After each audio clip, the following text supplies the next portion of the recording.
Hello बच्चों, let's see what this question is saying to us.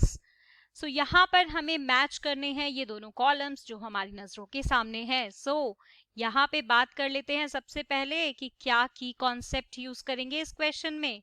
सो की concept for this question will be the knowledge of common name. इन सभी organism के ये common names का mixture है जिसमें से हमें सही को मैच करना है। सो यहाँ पे हमें इन सभी के या एनसीईआरटी में जितने भी एग्जाम्पल हैं, जितने भी साइंटिफिक नेम हैं, उन सब के कॉमन नेम का आइडिया हमें होना चाहिए। And similarly vice versa, common name जिसका पता है उसका साइंटिफिक नेम पता करिए। चलिए तो शुरू करते हैं। सबसे पहले हमें यहाँ पे दिया हुआ है डेंटेलियम। तो बेटा डेंटेलियम की बात शुरू करते हैं।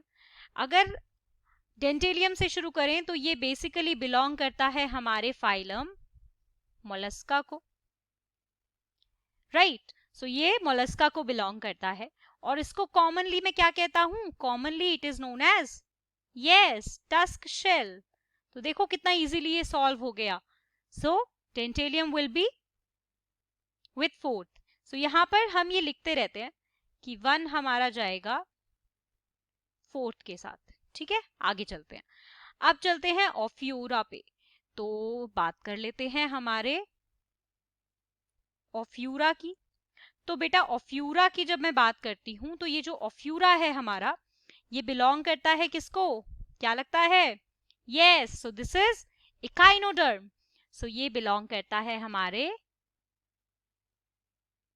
इकाइनोडर्मेटा को, ठीक है।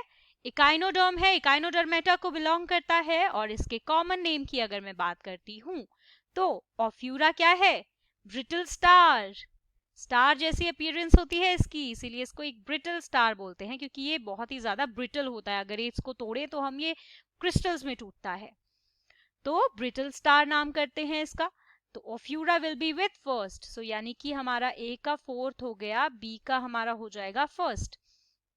चलते हैं आगे। नेक्स्ट हमारा क्या है बेटा? एंटीडॉन। तो ध्यान से देखिए, एंटीडॉन की बातें शुरू कर दी है हमने। तो एंटीडॉन क्या है? इकाइनोडर्मेटा को बिलोंग करता है and common name is, common name क्या होगा एंटीडॉन का? कॉमन नेम होगा sea lily. Very good. So sea lily इसका कॉमन नेम है, यानी कि एंटीडॉन हमारा जाएगा सी लिली के साथ, यानी कि C will be with fifth. So C fifth.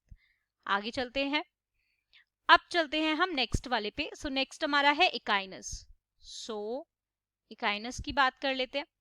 Echinus हमारा बिलोंग करता है अगेन इकाइनोडर्मेटा को। ये स्पेलिंग से आइडिया नहीं लगाना है, याद करेंगे इसको, that echino echino, don't do that. So Echinodermata को बिलोंग करता है and when we talk about its common name, so Echinus is also known as, is commonly known as sea urchins. So yes, sea urchins को बोलते हैं हम echinus, याद रखेंगे ये बात। सो सी अर्चिन यानी कि D will be with third. आगे चलते हैं। अब ऐसा नहीं करना है कि एक ही बचा है so Sepia will be cuttlefish. No, हमें बात करनी होगी कि सीपिया किसको बिलोंग करता है। Sepia belongs to phylum Mollusca. Again जो हमारा सीपिया है इसको लिख लेते हैं। एक और मोलस्क नाम हमें यहाँ पे मिला, दैट इज सीपिया। और ये जो हमारा सीपिया है इसके कॉमन नेम की अगर मैं बात करती हूँ, सो कॉमन नेम इसका होता है कटल फिश। ये तो हम सबको पता ही था because it is the only option that is left. So Sepia will be with cuttlefish. So यानी कि E will be with what? Second. So देखो ए का 4 होगा, ए का 4 है। अब हमें क्या करना है? हमें सारे ऑप्शंस मैच करने हैं। सो बेटा देखो थर्ड तो पहले ही एलिमिनेट हो गया बिकॉज यहाँ पे ए को फर्स्ट से मैच किया हुआ है, दैट इज इनकरेक्ट। बी हमारा फर्स्ट होगा, सो यहाँ पर हमारे ए बी सी तीनों ऑप्शन हो सकते हैं। सी को देखो, सी हमारा फिफ्थ के साथ जाएगा, तो यानी कि हमारे फर्स्ट और फोर्थ ऑप्शन एलिमिनेट हो जाते हैं। डी हमारा थर्ड के साथ, ई हमारा सेकंड के साथ। So without any doubt the final answer will be option second. I hope you understood it well. Best of luck.